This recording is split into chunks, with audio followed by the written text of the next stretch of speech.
سندھ میں ناظرین آج بھی ڈاکوؤں کا ہے راج۔ سندھ کے مختلف علاقوں میں ڈاکوؤں نے اپنی ہی ریاست قائم کر رکھی ہے۔ ریاستی رٹ کو چیلنج کرتے ہوئے ڈاکوؤں نے گزشتہ رات میرٹھ اور فرید آباد سمیت مختلف انڈس ہائی وے بلاک کر کے مسافروں سے اچھی خاصی رقم لوٹ لی۔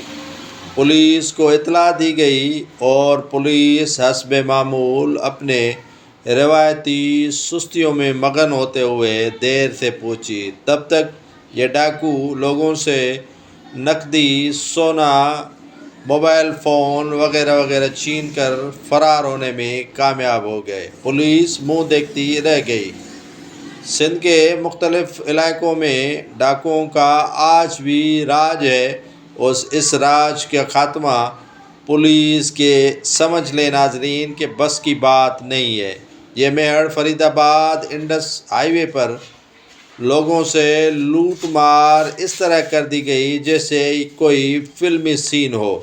مسافر منہ دیکھتے رہ گئے اور ڈاکو اپنی کارروائی کرتے رہے۔ انڈس ہائی وے پر کئی گھنٹے مسافر یرغمال تھے اور سڑک بلاک تھی۔ مسافروں سے لوٹ مار چلتی رہی۔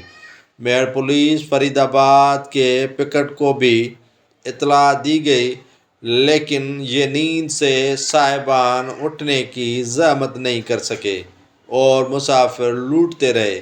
پولیس تماشا دیکھتی رہی اور بعد میں جب ڈاکو چلے گئے لوٹ مار کر کے ان غریب مسافروں سے تو پہنچی اور پتہ لگانے میں مصروف ہو گئی۔